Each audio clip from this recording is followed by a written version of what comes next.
All right, today I'm sharing my thoughts about the Mary J. Blige My Life documentary on Amazon Prime. This documentary changed my life. Honestly, it was life-changing. Anybody who feels down and out, down on your luck, depressed, low self-esteem, watch this video. I'm not saying that I have low self-esteem, but I have definitely been there where I felt like I wasn't good enough, or I didn't believe in myself, especially where I let a man in an abusive relationship make me feel that way. So if you are going through that, you need to watch this video because, woo, this documentary, first of all, I cried, real tears. I cried, I was bawling my eyes. And, you know, for me, this hit different because I was not a huge Mary J. Blige fan. Like, I like Mary, I love her music, but I don't think that I would call myself like a huge fan at all because of the fact that if you're new to the podcast, hello, welcome. I'm Christina Royster, and I grew up in a Christian household, so my mom was not playing R&B. My mom was not playing Mary and Mariah. That's just not the household I grew up in. So I, was introduced to Mary later on in life. And even now, after watching this documentary, I realized I need to go back and listen to the My Life album. As a 26-year-old, the album just turned 25. I need to listen to this album because it clearly has a lot of gems that I could, better relate to and understand in my 20s. And so this documentary, started out with a little bit of Mary's backstory and how she grew up in the projects in Yonkers. And that experience really changed her. She was molested at 5 years old. She went on to have an abusive relationship with Casey from Jodeci, which he was not in the documentary, obviously, and they did not have any interviews with him. So I would love to know what he has to say for himself, because there's two sides to every story. So I would love to know what he has to say for himself, but ultimately it was Mary's story to tell. And she talked about how being in that abusive relationship, what was she, 19, 20? It made her feel less than, she actually said she had to water herself down to be with him. Like, she didn't want to shine too bright because that's how he made her feel. He was physically abusive, emotionally, and Mary did turn to drugs and alcohol to numb her pain.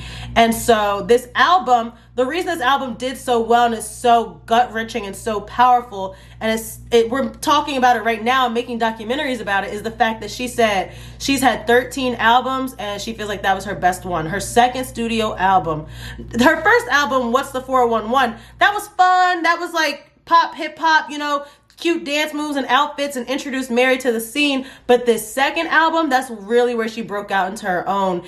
And she said it helped her through the darkest time of her life. It really was. She said she contemplated suicide. She may have attempted it. I'm not sure. But now, fast forward, Mary is alive and well. And yeah, she has her, problems now. I think she just recently went through a divorce too.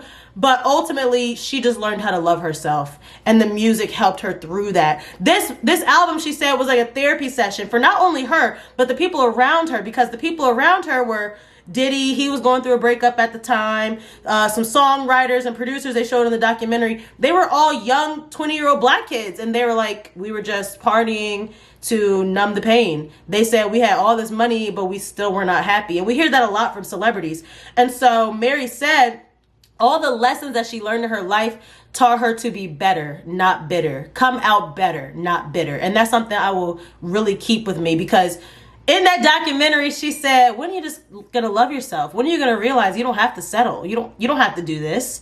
And I was like, dang, she preaching. Like, she is really preaching. In fact, as I was watching it, it felt like a sermon. When she was on stage doing live concerts during the documentary, it felt like a sermon. She felt like a pastor, and that's because she really has a testimony to tell. I did not know all this about Mary J. Blige. You could call me naive, you could call me silly. Everybody probably already knew this stuff about Mary, but I didn't. And there's still some stuff we won't know because in the documentary she said, there's stuff I'm just not sharing. She said, there's stuff I just will not get to. And I don't even want to know how dark that stuff is. But man, she really had a troubled life. And you can kind of see it in some of the archival interviews they showed in the documentary. She looks like a young, angry black girl with an attitude. She looks, they said ghetto fabulous. I didn't say ghetto fabulous. They said she was ghetto fabulous on the show, and she really looked like it. And two of the interviews in particular, one of the interviews, she went on some, entertainment, MTV style show, and she was on the couch, And they were like, oh, look at this video that we have from KC of Jodeci, her then boyfriend.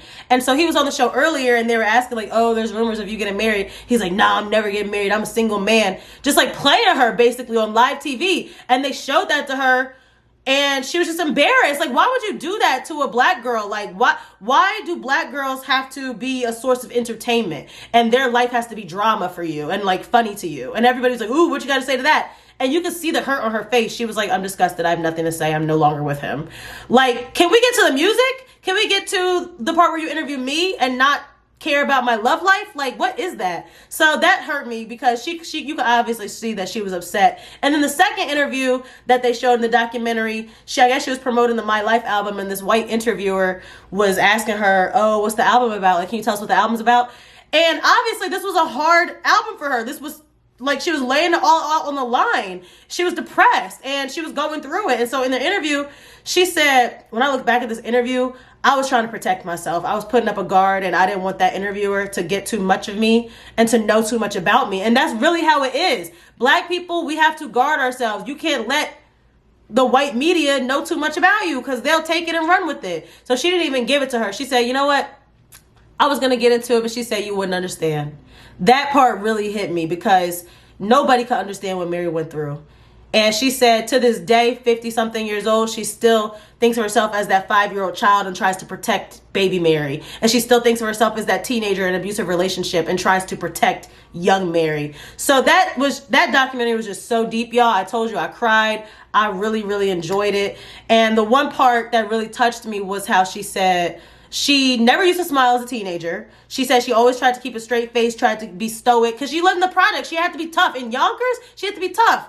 And she also said that one of the songs that inspired, this album and that My Life song was the song, My Life, My Life, My Life in the Sunshine. I'm not a great singer, but you know the song I'm talking about. And she basically said, like, in the projects, I didn't think that I was ever going to see that sunshine. I didn't think that was for me. And it just touched me. Like, she started to tear up and she was like, when you're living in the projects, you can't have a dream. You're not allowed to dream. People laugh at you. People try to steal your dream. Just crazy stuff. And so I'm so glad that she got out of that environment. And I'm glad that she spoke for a generation. Still, she's speaking for a generation. Like, look at me. I'm 26 years old. And I'm really just now discovering how much of an impact this album had. And one of the lyrics from the song My Life, off the My Life album, the lyric was like, take it a day at a time, just one day at a time. It's all up to you what you're gonna do. And I'm gonna leave it on that note. What you gonna do? Are you gonna sulk and have a pity party, or are you gonna change your life? That's really how much that documentary spoke to me. So I hope you guys check out the My Life documentary. It's executive produced by Mary J. Blige and Sean Diddy Combs, and Taraji's in it.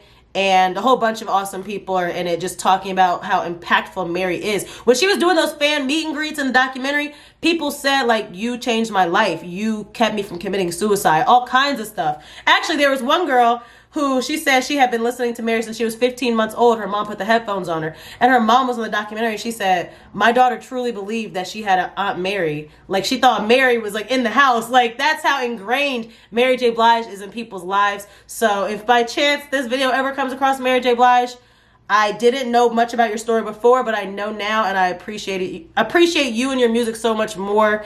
And I got to listen to that album top to bottom. I'm ready.